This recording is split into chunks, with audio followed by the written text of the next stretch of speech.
Is crypto alt season coming? And if so, how high potentially could we see alts go? Alt season is an insane period in the crypto 4-year cycle where capital rotates into alts and they drastically outperform Bitcoin. And if you're unaware what alts are basically just all the crypto tokens outside of Bitcoin and Ethereum. And during last crypto alt season, we saw tokens go up 100x, 1000x, 10,000x, and more. Today, I'm diving into the current setup.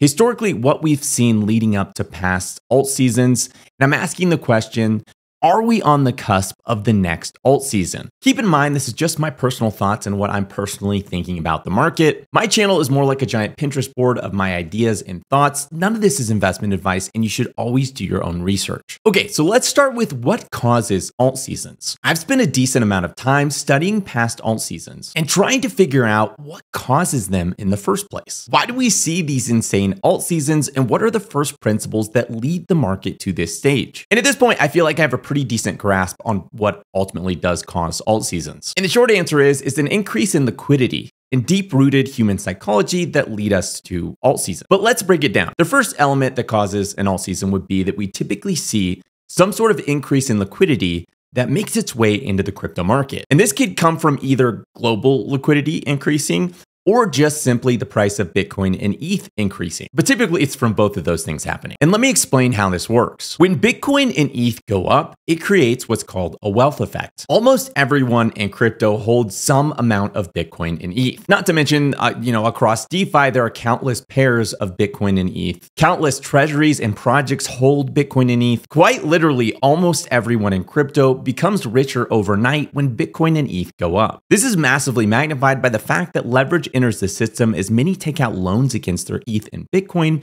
to invest into the wider crypto ecosystem. So no matter how much liquidity ends up entering the crypto markets, it'll ultimately multiply by some degree due to leverage. And all this wealth ultimately bleeds down into the alts, as people in some cases take profits and buy various alts, and in other cases as certain alts end up repricing due to like their treasury or their holdings going up in value, and in even other cases as on-chain usage goes up due to people again taking out loans against their Bitcoin and ETH on something like Aave, or people staking their ETH for yield or using DEXs to swap these tokens, etc. This liquidity ends up becoming a massive stimulus for the entire on-chain economy. Now, paired with all this is a really powerful psychological effect. When Bitcoin goes up, there's a lot of people who feel this like deep regret that they missed out investing in Bitcoin. To them, it feels like they missed an opportunity. So they say to themselves, well, I missed out on Bitcoin, but maybe these other cryptos that haven't gone up will go up next. Typically looking at the closest related tokens relative to Bitcoin up to 3 degrees of separation. So for example, they might look at something like ETH, since a lot of people will pair that in their head psychologically with Bitcoin. And when ETH goes up and people again missed out on that opportunity, they're gonna do the exact same thing.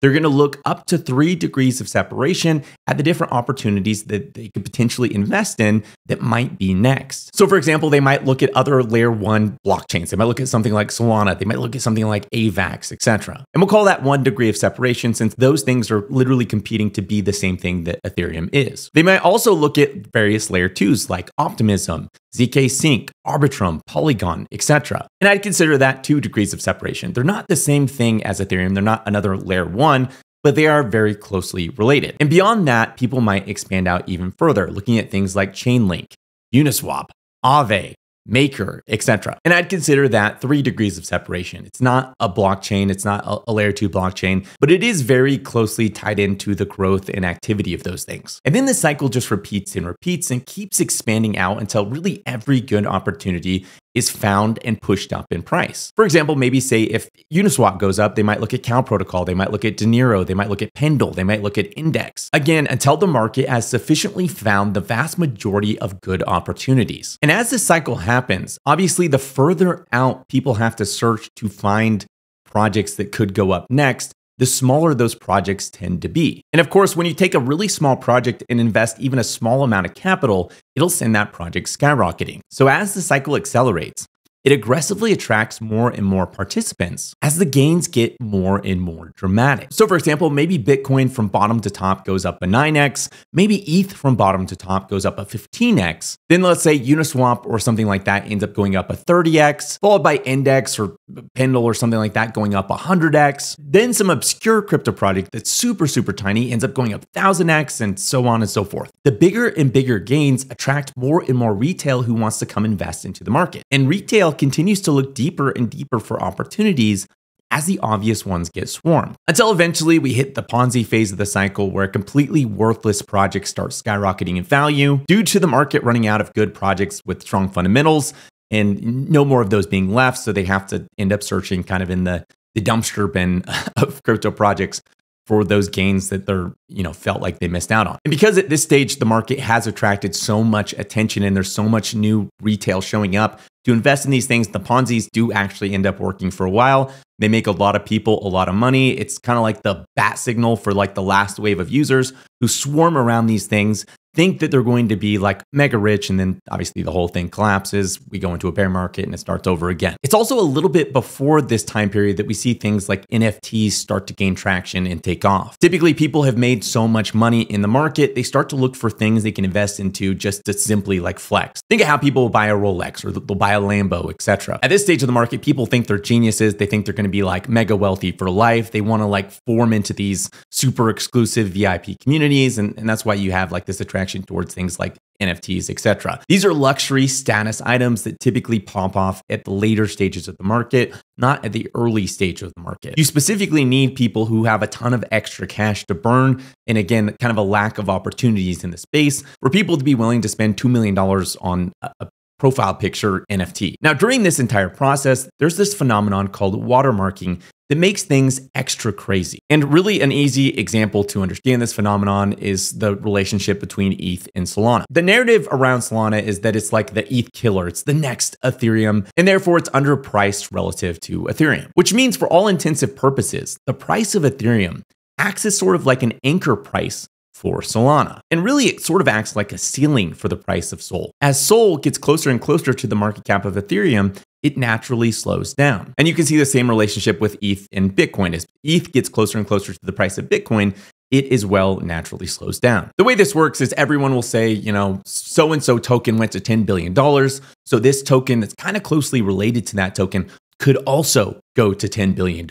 People do this over and over again. They'll anchor the price of a certain asset relative to another asset that is similar. Now, going back to the Solana and Ethereum example, imagine if Ethereum were to triple in value. Let's just say overnight it goes up 3x in value. This creates a new, much higher watermark for Solana to aim for, meaning Sol is going to naturally now push up higher than maybe it otherwise would because the goal, the anchor for its price has now pushed up so much higher. And if you're not quite understanding this, imagine if Bitcoin went up to $100 trillion. If Bitcoin went to $100 trillion, people would look at ETH sitting at 400 billion and say, hey, it's going to be the next Bitcoin. ETH is money. We're going to see ETH go up to, the same thing. So naturally, people are going to start speculating on ETH and push up the price to a much higher valuation. Same thing if, Ethereum went to $100 trillion. People are going to look at Solana and say, hey, Solana is going to take over ETH. It's going to be the ETH killers. It's better than ETH because of this, and this. Therefore, it should be priced a lot higher than $80 billion. It should be sitting at, at least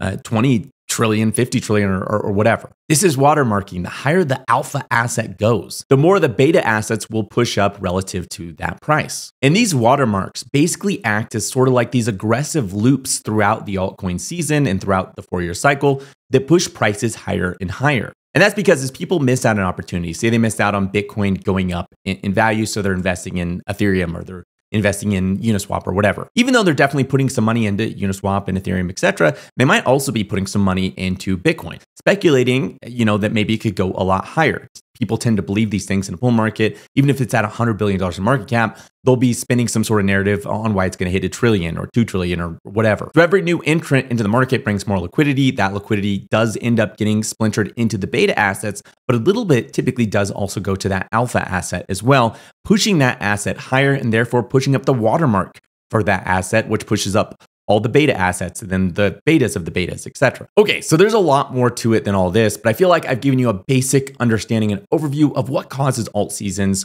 how they sort of function, and why we get into these really frothy areas in an alt season where things get like crazy overvalued. Now I'm going to take a look at the current setup and if we are in fact looking primed for another crypto alt season. I'm also going to be diving into a narrative that I hear spread around a lot lately, which is now we have, all these meme coins, and there's just so many of these meme coins that liquidity is going to get really spread thin, and therefore there's no chance that we could ever have an alt season again. I strongly disagree with this point and have some really good reasons as to why I think this point is not only wrong, but it's actually ridiculously stupid. And I'll be sharing all that in just a second, but really quick. The Obsidian Council is my private research community where I share monthly research, my entire portfolio updated monthly with the exact allocation I bought, buy and sell alerts, and a ton more. Currently, the Obsidian Council is sold out and closed to new members. But if you want to join the waitlist, there's a link in the description of this video. Currently, we've had Bitcoin go from 16,000 to 70,000. We've had ETH go from 800 to 4,000. And although we've definitely had some alts do well, and we've definitely had some meme coins do well, in general, alts have just followed Bitcoin up in price. So as Bitcoin's gone up in price, they performed in line or sometimes underperformed Bitcoin's price action. And really, in general, we haven't seen any sort of alt season where the alts have vastly outperformed Bitcoin. And a lot of people are freaking out about this, saying that, this means we're not going to have an alt season and all this kind of stuff. But this is actually really, really normal. This has happened every single cycle, almost the exact same way. There's always a phase in the cycle where Bitcoin performs really, really well. And people start speculating if alts will come back and if we'll ever see an alt season again. And there's always people with some sort of compelling reason as to why we won't see an alt season again, but we always end up seeing an alt season again. And I explained a little bit in the first half of this video why we see those alt seasons and why inevitably those alt seasons will always come. There's a lot of things that change in the world. There's a lot that changes with technology, the markets, etc. But one thing that hasn't changed for thousands and thousands of years is human psychology. That remains consistent and the same, and you can count on that every single time. And looking back, we can see in the 2017 cycle, Bitcoin dominance started dropping around January 2017 and continued to go down only until about July, where it peaked up through September, then aggressively went down again until December 2017, which marked the top of the market for the 2017 cycle. In 2019, we saw a slight lull in dominance as DeFi was birthed, but the aggressive decline came in November 2020, where it overall trended down basically until January 2022, with again another slight rise in summer, but basically more or less just trended down. Now, looking at Bitcoin dominance currently, we've basically seen Bitcoin dominance going up since the bottom of the market in November 2022. And if history is any guide, that would mean we should see an alt season between November 2024 and January 2025. And looking back historically, we can see that both alt seasons actually started after Bitcoin broke its old all-time high. And this cycle has been different, and a lot of people have highlighted this because Bitcoin actually broke its all-time high way too early. It broke it before the halving. And, we didn't see any sort of alt season when this happened. However, I'll highlight the fact that if you account for inflation, which we had an insane amount of money printing in 2021. If you count for inflation, the inflation adjusted all-time high for Bitcoin is actually $79,626. And that all-time high has not yet been broken. So I think there's an argument to be made that if we breach $80,000 per Bitcoin and say anytime between November and January, that could be a signal that we're officially getting ready to rotate into a crypto alt season. Now, but what about meme coins? The argument is essentially this. In previous cycle, we've had thousands or tens of thousands of tokens, but now we have literally millions of different crypto tokens. So what people will say is because of these millions and millions of tokens, liquidity is going to be spread really, really thin between all these tokens. Therefore, alts aren't going to do really good this cycle. And instead, you should invest in meme coins because they're going to do really good. And I've heard countless people say this. I've heard big names on X say this. I've heard a lot of people on podcasts say this. I've even heard people give talks at conferences and say this exact same thing. And I want to highlight how insanely stupid this argument is. First off, if liquidity is spread thin between millions and millions of tokens, that would also affect meme coins. It's not like meme coins magically would not be affected by that and be able to perform well. That would be detrimental as well to meme coins. On top of that, I would argue that this argument is in fact not anti-altcoins, but the best argument against meme coins that there is. The vast majority of new tokens being created are meme coins. And that's because anyone can spin up a meme coin. It's really, really easy on sites like pump.fun or Win Markets. You just type in the name, do a couple things, and boom, you've got a meme coin. It literally takes like 15 seconds. It's like making a post on a social media site. It is insanely easy. And because of that, we've had some months where millions and millions of meme coins were launched into the market. Now, imagine for a second, there were millions of forks of Uniswap that suddenly flooded the crypto market. And all these forks of Uniswap, or copies, if you don't know what a fork is, all these copies of Uniswap had their own crypto tokens. How would that personally affect your own investment decisions? Would you spread out all of your investments across a million different Uniswap copy tokens? Obviously, you would not do that. What you would probably do is pick the biggest project with the largest network effect within the DEX space and you invest into that. Or maybe you invest in its runner-up competitor, but you're not going to invest into the vast majority of all these DEX tokens. Instead, you would take the rest of your capital and invest it into other sectors of the crypto market.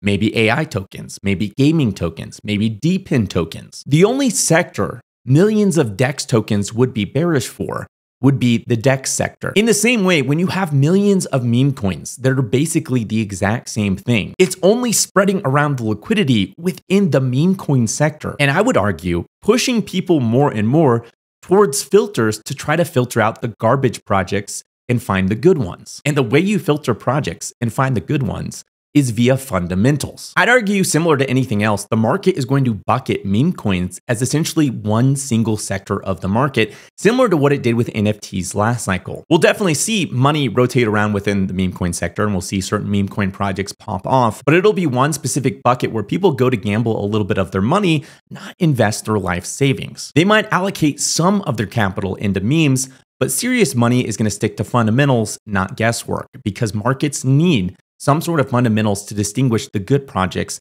from the bad projects. It's inherently really hard to build a really good product or innovation, and it's really easy to launch meme coins. That level of difficulty is a barrier to entry, and it means investors investing into projects with strong fundamentals have a higher chance of making a profit versus those just guessing randomly in the meme markets. Some do like to argue that, if you're really tapped into popular culture, you're young, you're going to have an edge in the meme markets because, you're going to know what's popular before everyone else does. But I also disagree with that. Even if you correctly identify a cultural trend early, odds are there will be 30 plus different meme coins launching around that trend across multiple different chains. And it's going to be extremely difficult among those 30 different participants to correctly identify the meme coin that will end up winning. This is why today 99% of people lose money investing in meme coins. They literally have worse odds than a casino does. Anyways, meme coins are fun, and if you enjoy them, don't get me wrong, have fun, go play with meme coins. There's nothing wrong with that. And I do think there absolutely will be some insane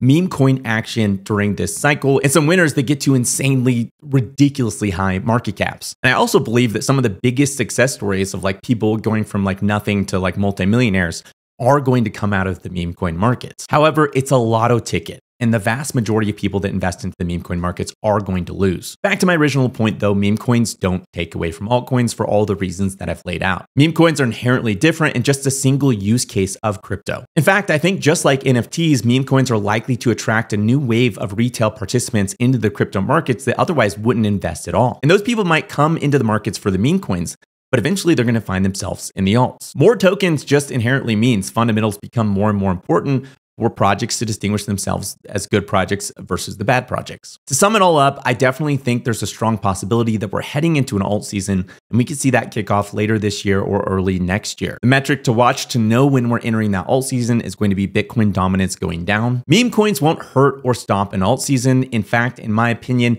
I think they'll attract new retail participants into the crypto space who will eventually make their way into the alts and bring even more liquidity. As always, none of this is investment advice. You should always do your own research. Crypto is risky and you can always lose what you put in. Make sure to sign up for my free weekly crypto newsletter. It's mostly just all my content I put out each week in an easy email so you don't miss it, but occasionally I drop some other cool stuff in there as well, including sometimes I mention things I'm buying before I ever talk about it on my YouTube channel. Also, if you really want to dive deep, make sure to check out my weekly podcast, the 1 to 1 Million Podcast. I interview projects, talk about the markets, and interview various traders and experts in the crypto space. As always, if the video is helpful, make sure to hit that like button. If you have any questions or comments, let me know in the comments down below. If you want to see more videos like this, make sure to hit the subscribe button and the little bell next to it to be notified each time I release a new video. Thanks for watching, and I'll see you next week.